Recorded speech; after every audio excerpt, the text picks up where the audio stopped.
I call the Assistant Treasurer. Thank you very much, Madam Deputy Speaker. I'm happy to talk about recklessness and inconsistency in economic policy because we've heard plenty of that from the honourable gentleman opposite in the last half an hour. Now, as the Treasurer said, we've seen the Shadow Treasurer grappling, struggling with the issue of inflation since he became Shadow Treasurer. We've seen him desperately searching for the right sound grab. Now, he's tried to claim that inflation wasn't a problem. He's tried to deny that it was a 16-year high. And as the Treasurer said, we're sure he had a shocker on the insiders. It was a woeful performance. He should have stayed in bed and the country would have been better off, and he certainly would have been better off. We saw him say on the insiders, he said, the other measures of inflation, so-called underlying inflations, which are statistical adjustments, are, well, none of them are 3.6%, not one. So where the 3.6% comes from, I could make a guess, but it's not one that was published by the RBA. That was the Shadow Treasurer on the Insiders program on Sunday. Well, Madam Deputy Speaker, I'm happy to table the RBA February statement, which was released the next day. Underlying inflation, you guessed it, 3.6%. Madam Deputy Speaker, no wonder he's having trouble. No, it's an average, he says. Madam Deputy Speaker, he's having real trouble with the inflation figure.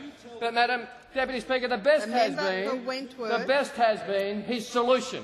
He's full of advice for the Treasurer how you can fix inflation. He's got a plan, Madam Deputy Speaker. It's a cunning plan. It's very smart. Ignore it and it will go away. Stop talking about it, he says, and it will go away. Don't talk about inflation. Don't talk about inflation because you put it up. So, Madam Deputy Speaker, when I saw the Reserve Bank's statement on monetary policy, I thought, oh, well, they're going to say the cause of inflation is the Treasurer's comments. They're going to say there's too much inflationary expectation in the economy. So that's what's causing inflation. But, of course, what did the Reserve Bank say? They said, and I quote, given the current strength of domestic demand and pressures on capacity, a significant moderation in demand will be needed if inflation is to be satisfactorily reduced over time. Nothing about inflationary expectations, nothing about the Treasurer's comments. They recognise that the causes of high inflation are the supply-side constraints in the economy and the demand, the roaring demand throughout the economy. But the Shadow Treasurer has, in just 2 short months, developed a new economic paradigm. He says, ignore it and it will go away.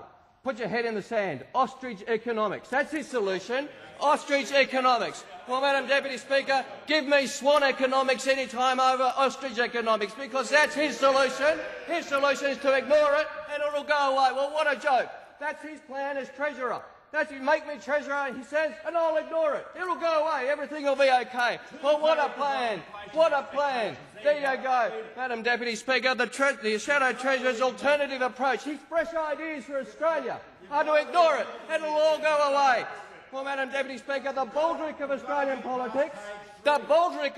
politics with his cunning plan better do something better than that, Madam Deputy Speaker, because the Australian economy needs a better plan than that. That's why we have a different plan.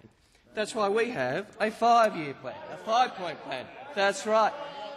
That's right, 5-point plan. Now, what's point 1, Madam Deputy Speaker?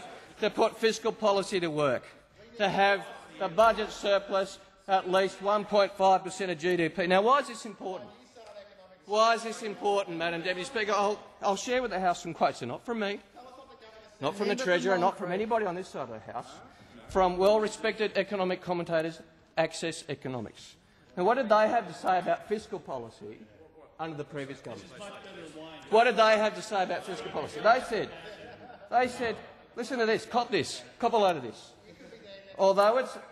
This is a quote, although it's usual for bad spending decisions to accumulate over the life of a government, the quality of spending decisions in recent years has deteriorated even more than is usual, as the previous government found itself the recipient of a China-driven boom in revenues. And they go on to say, and I quote, the spending decisions flying out of Canberra in recent years proved positively Whitlam-esque.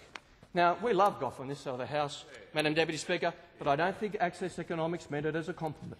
They weren't talking about how great it was that government spending was out of control under the member for Higgins and under the previous government. From 2002, they pumped an extra $40 billion a year, $40 billion a year extra into the economy.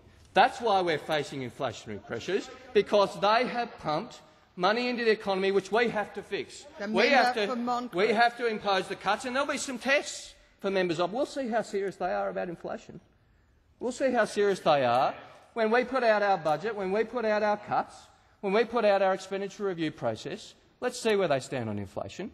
Let's see how serious they are. Do they go for the cheap political keep the fishing Hall of Fame line, or do they support the cuts? Well, there'll be some tests for the opposition as we go along the process, and we'll see how they go. Now, Madam Deputy Speaker, the other quote is from the Reserve Bank. Now, what did they say about government revenue and expenditure in their November board minutes? They said this: new expenditure and revenue measures announced since the budget and the early part of the campaign had reduced the projected surplus to around 1% of GDP. That meant that fiscal policy was roughly neutral in its overall effect on growth, as conventionally measured, the recent initiatives having offset the automatic stabilisers. Now, you'll recall when the Prime Minister announced that the budget surplus would be taken to 1.5% of GDP, the Shadow Treasurer raced out and said, oh, that would have happened anyway. That would have happened anyway. The government's not doing anything. But the Reserve Bank begs to differ with Professor Turnbull.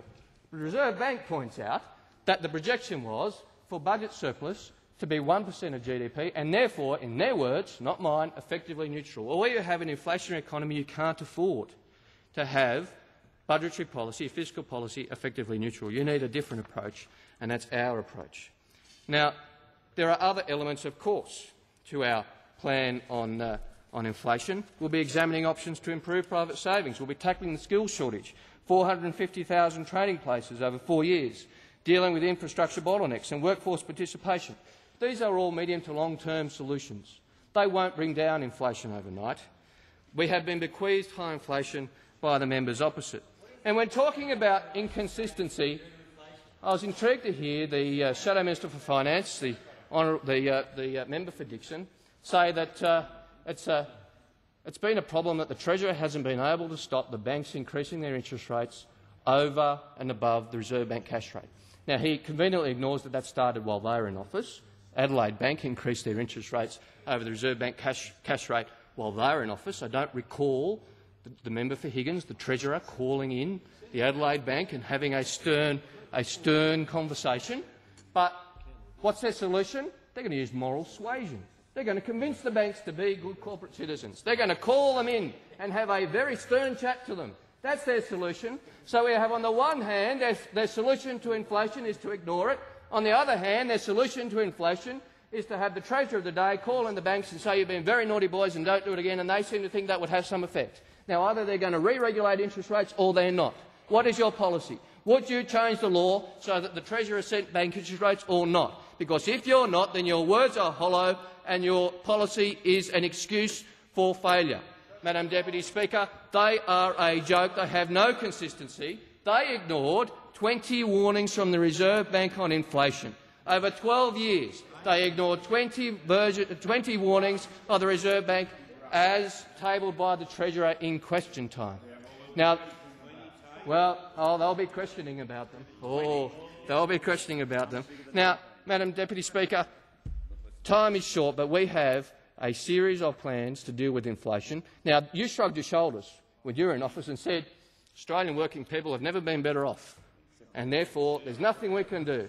Nothing we can do about grocery prices, nothing we can do about petrol prices. The market will just let the market reign. We won't care about competition. Well, we believe in competition.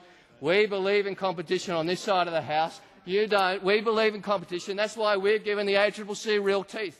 That's why we're getting the ACCC to ensure that there's competition in the grocery market. That's why we're giving the ACCC the job of standing up for Australian consumers. You shrugged your shoulders and said there's nothing we can do about the fact that grocery prices have gone up 43.6% over the last 12 years, double our comparable countries. You thought it was fine. Well, we don't. We have a different approach. We believe that competition can play a role in reducing inflation. We believe that competition is how consumers win. That's why we've given the ACCC real teeth, and that's why the ACCC has used the powers that we're given to it. Madam Deputy Speaker, the Shadow Treasurer really, I think, needs to think carefully about next time he goes on a Sunday current affairs program. He might be better off staying in bed, or at least he should read the Reserve Bank statement before he goes on and understand that inflation is not caused by the Treasurer saying inflation is a problem. There's a difference between cause and effect. Inflation going up causes the Treasurer to say inflation is a problem. It doesn't affect it.